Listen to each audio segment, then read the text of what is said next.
Hello students, मेरा नाम संदीप कुमार प्रजापति है।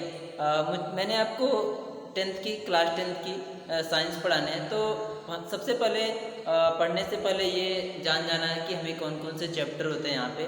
ठीक है, हमारे पास कौन कौन से चैप्टर होते हैं जो पढ़ने हैं। पहला चैप्टर है हमारे पास रासायनिक अभिक्रियाएं एवं समीकरण। ठीक है ना, विज्ञान हम आपको बता दें कि क्लास टेंथ के लिए ठीक हमने विज्ञान या साइंस पढ़ना है। ठीक, जो कि हम आपको बस ये बताने हैं कि इसमें कौन कौन से चैप्टर है। इसके बाद हम क्या करते हैं, शुरू करते हैं। ठीक है, इंट्रोडक्शन हम यहाँ पे शुरू करते हैं। क्यों? अब सबसे पहले हमको ये जानना जरूरी है कि कौन कौन से चैप्टर है, हमें पढ़ने क्या क्या हैं। उसके बाद से हम क्या करेंगे, शुरू करेंगे अपनी वीडियो। ठीक है, तो उसमें क्या है, हमारे पास 16 टोटल हमारे पास 16 चैप्टर हैं यहाँ पे। ठीक है, 16 चैप्टर हैं हमारे पास आपके साइंस में।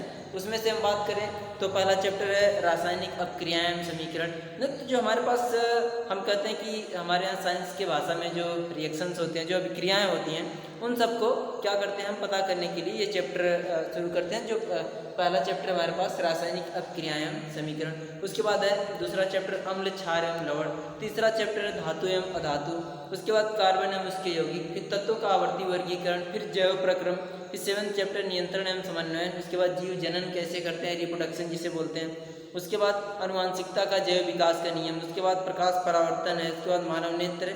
उसके बाद विद्युत धारा, ऊर्जा के स्रोत और पर्यावरण और बाकी प्राकृतिक संसाधन। इतने चैप्टर हैं हमें जो हमको क्या करने हैं, पढ़ने हैं। ठीक है, उसमें हम अब फर्स्ट चैप्टर शुरू करते हैं जिसका नाम है हमारे पास रासायनिक अभिक्रियाएं एवं समीकरण। ठीक है, तो फर्स्ट चैप्टर हम शुरू करते हैं जिसका नाम है रासायनिक अभिक्रियाएं एवं समीकरण। पहला चैप्टर है रासायनिक अभिक्रियाएं एवं समीकरण। ठीक है, रासायनिक अभिक्रियाएं एवं समीकरण। ठीक है, ये हमारा फर्स्ट चैप्टर है आपके क्लास 10 की विज्ञान का। ठीक है, क्लास 10 का आपके विज्ञान का फर्स्ट चैप्टर है रासायनिक अभिक्रियाएं एवं समीकरण। ठीक, तो ये जानने से पहले सबसे पहले हम ये जानते हैं कि रासायनिक अभिक्रियाएं होती क्या हैं। ठीक है, रासायनिक अभिक्रियाएं क्या होती हैं, जैसे हम कहते हैं कि कोई भी चीज़ एक चीज़ से दूसरी चीज़ में बना देते हैं। हम बोलते हैं हमारे पास हमारे पास वाटर है, वाटर पानी है हमारे पास, अगर पानी हमारे पास हाइड्रोजन और ऑक्सीजन से मिलके बना हुआ होता है। ठीक है, उसके बाद एयर, उसमें बहुत सारी गैसें आपस में मिली हुई हैं। ठीक है, उस तरह से बाकी कोई भी चीज़ है हमारे पास,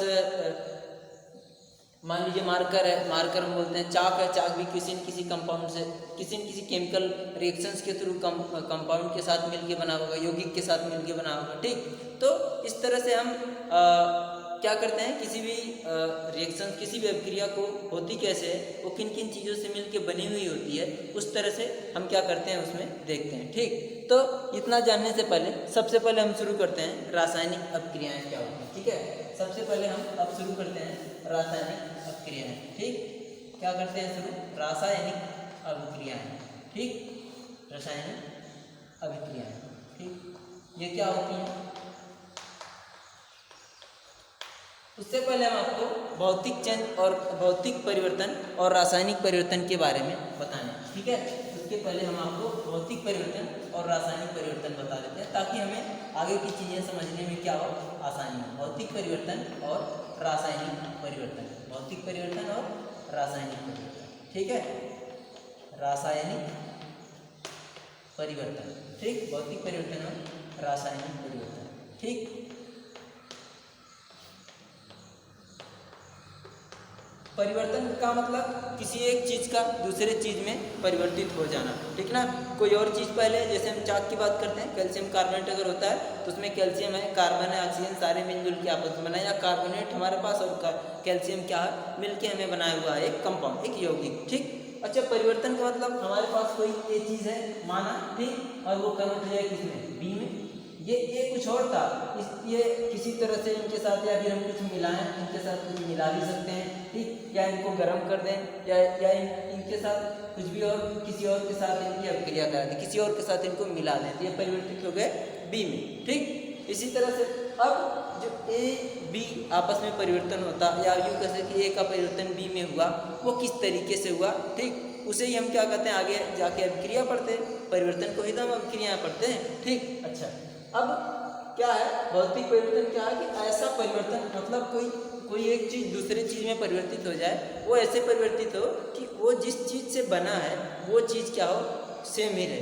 ठीक, सेम रहे का मतलब जिस चीज़ से बना है, मान लो वो यहाँ पे था तो उसका रंग, उसका रूप, ठीक, वो किस चीज़ से बना है, कैसा है, कैसी अवस्था में है, ठोस द्रव गैस, और इसके रंग रूप कैसे बना है, किसी ठोस अवस्था, या जिन सारी चीज़ें इनसे क्या हम अलग हैं कि इनके जैसी हैं। इसी बात पे हम क्या करते हैं, इन दोनों बातों को समझते हैं, भौतिक परिवर्तन और रासायनिक परिवर्तन।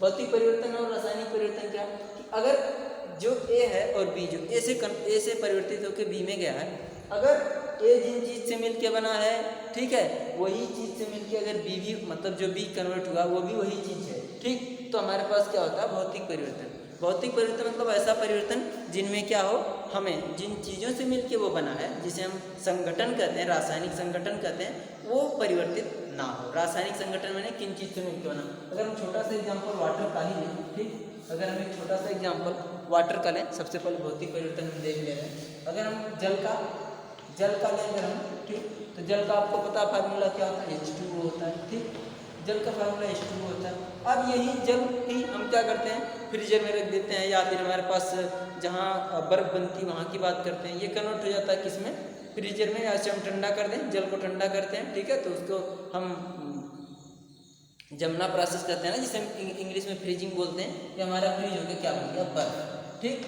ये बन गया बर्फ़। अब बर्फ़ हमारा, अगर इसे गर्मी मिलती है या हम इसे गर्म करते हैं या नॉर्मल हाथ पे लेते हैं, बर्फ़ किसमें परिवर्तित हो जाता है, हमारे पास बर्फ़ परिवर्तित हो जाता है किसमें, फिर से द्रव, द्रव मतलब वही हमारे पास फिर से जल में, ठीक। अब लेकिन बर्फ़ क्या है, हो सकता है वाइट कलर हो या फिर ट्रांसपेरेंट भी हो सकता है, ये हमारे पास ठोस है, ठीक, ये अलग ही, और ये हमारे पास द्रव है, दोनों की अवस्थाएं क्या हैं, अलग अलग, ठीक। लेकिन परिवर्तन हुआ क्योंकि बर्फ़ ही परिवर्तित होकर किसमें बदला, जल में या द्रव में, ठीक, सही है, समझे।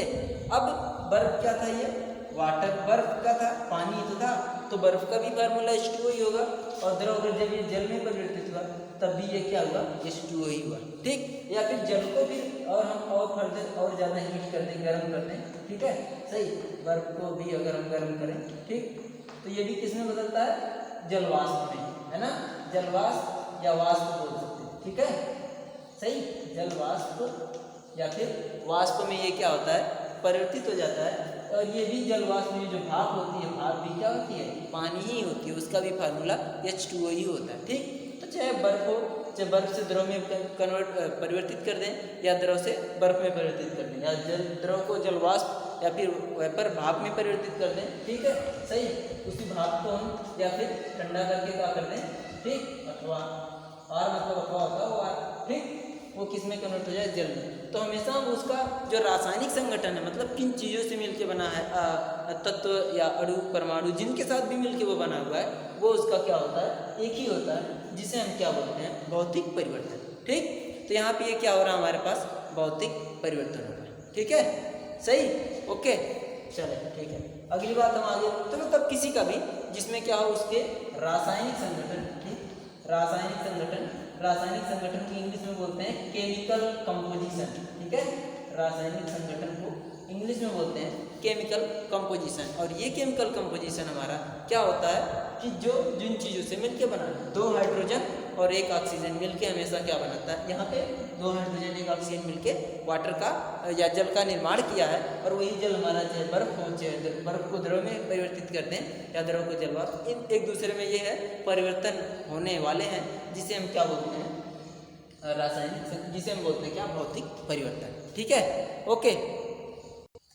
अब हम दूसरा शुरू करते हैं, रासायनिक परिवर्तन, ठीक है, रासायनिक परिवर्तन, और यहीं से आ जाएगी आपके पास रासायनिक अभिक्रियाएं। इसी रासायनिक परिवर्तन को समझते ही हमारे पास तो आ जाएंगे रासायनिक अभिक्रियाएं। इसी रासायनिक परिवर्तन को ही, अगर आप कहने को कहें, इसी रासायनिक परिवर्तन को ही क्या बोलते हैं, रासायनिक अभिक्रिया, ठीक है।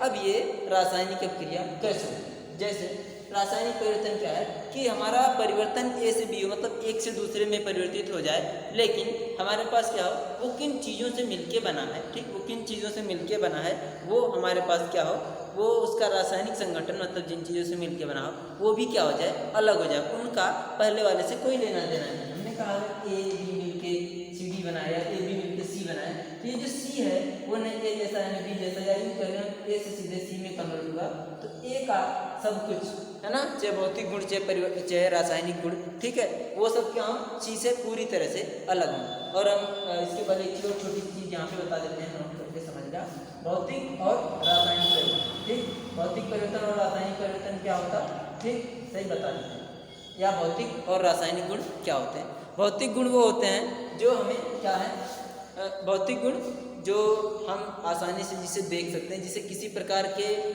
इंस्ट्रूमेंट की या किसी प्रकार के रासायनिक अपक्रिया की ज़रूरत ना होती है, हम उसे वैसे ही पता कर लेते हैं, उसको हम क्या कहते हैं, भौतिक गुण, ठीक, जिसे रंग देख सकते हैं, ठीक, और अवस्था देख सकते हैं, सॉलिड है कि लिक्विड है कि गैस है, मतलब ठोस द्रव है कि गैस है, रंग कैसा है, पानी में घुलनशील है कि नहीं है, ठीक है, या इन सारी चीज़ों को, या बोल अपने से वाष्पशील है क्या, जैसे हम कुछ चीज़ बोलते हैं ना, नेप्थलीन बॉल जिसे बोलते हैं, नेप्था बॉल, ठीक, जंगरिया गोली, उसे हम रख देते हैं, क्या हो पता चला वो क्या होती है, धीरे धीरे खत्म हो जाती है। तो ये सारी चीज़ें जो हम आसानी से ऑब्जर्व कर सकते हैं ना, जिन्हें बिना किसी रिएक्शन के हम पता कर सकते हैं, उसे हम क्या बोलते हैं, भौतिक गुण।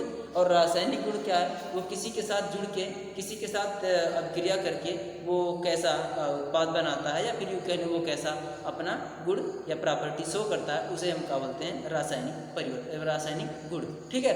आइए रासायनिक परिवर्तन देखते हैं। यहाँ पे रासायनिक परिवर्तन में मतलब जहाँ से जो परिवर्तित हुआ, मान लो ए से सी में, ए से बी में जो भी परिवर्तित हुआ, तो ए का कुछ भौतिक गुण नहीं रासायनिक गुण, और बी का रासायनिक गुण, दोनों एक दूसरे से क्या हो पूरी तरह से अलग अलग, उसे हम क्या कहेंगे, रासायनिक परिवर्तन, ठीक।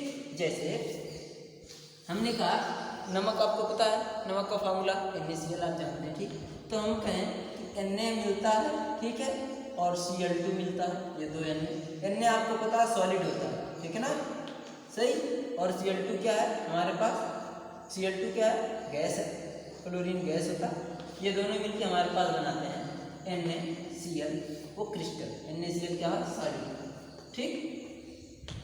और हम बता रहे हैं आपको ये सोडियम ही हमारा, ये सोडियम हमारा सॉलिड तो होता है, लेकिन आटे जैसा यूँ समझ लेना, इतना ये सॉलिड होता है या सॉरी ठोस होता, ठीक, ये ठोस हमारा, ये हमारा गैस होता, ठीक, और ये हमारा क्या होता है, सॉलिड या ठोस, ठीक। ये इस NaCl और Na और Cl दोनों मिलकर क्या बना रहे हैं, NaCl, जो हमारे पास क्या होता है, नमक होता है, ठीक है। अच्छा, अब Na हमारे पास ठोस है, ये ठोस होता है, लेकिन ये ठोस इतना नरम होता है कि आसानी से हम चाकू से इसे काट सकते हैं, ऐसे चाकू लें आसानी से काटे तो आटे की तरह कट जाए, ठीक है ना, सही। ये सेब, जो सेब देखें, एप्पल से भी, ये एप्पल इतना भी हार्ड नहीं होता, उससे भी कम ही होता, उससे भी ये मतलब उतना ज़्यादा भी ठोस नहीं होता, ठीक है।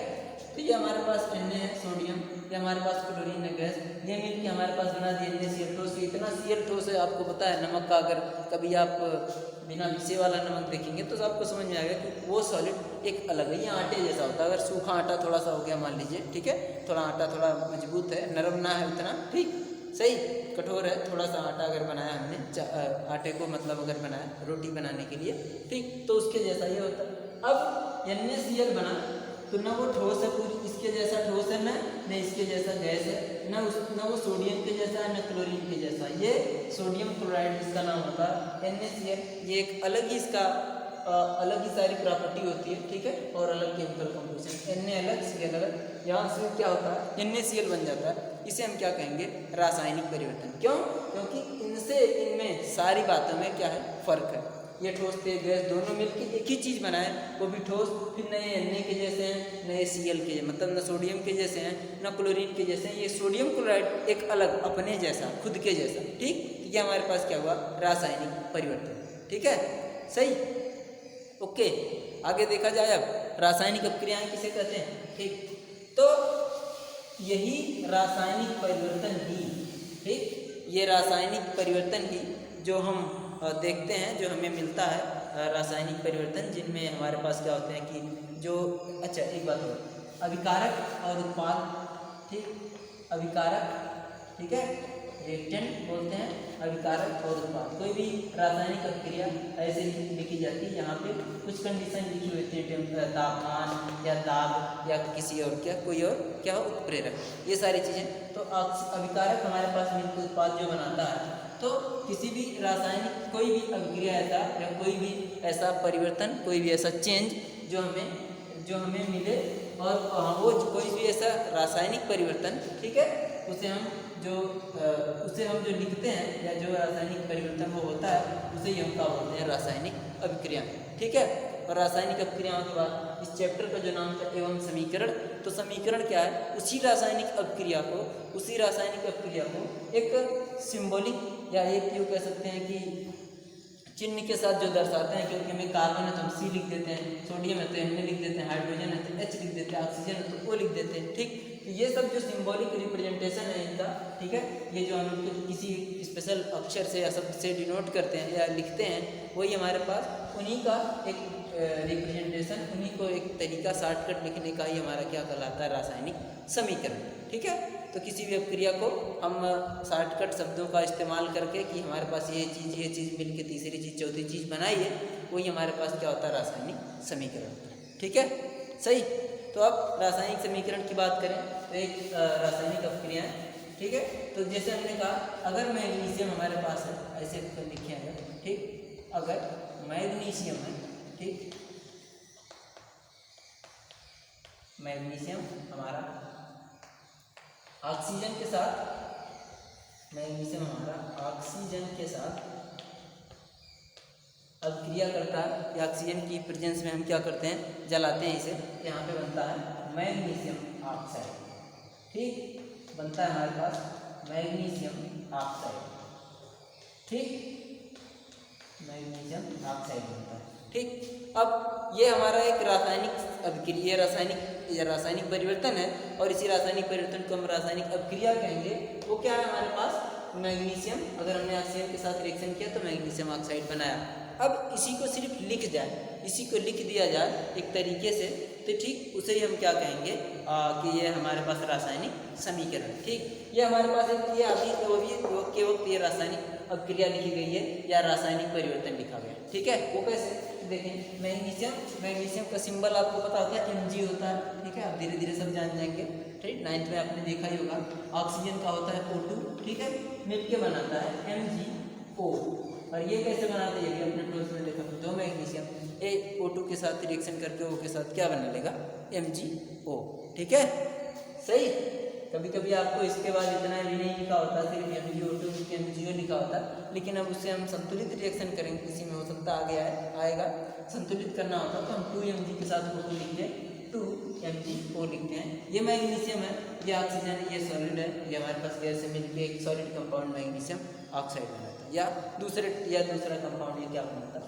अब इसे हम ऐसे लिखेंगे, इस बात को अगर आपको कहना हो तो कहेंगे सर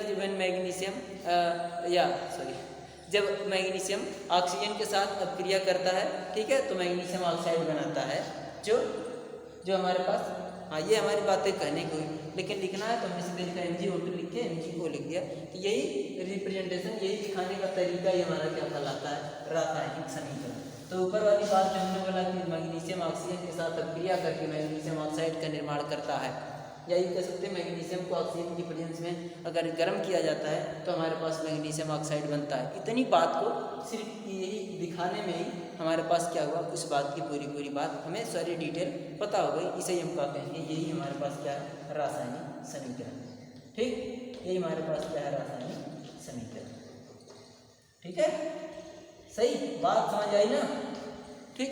तो इस तरह से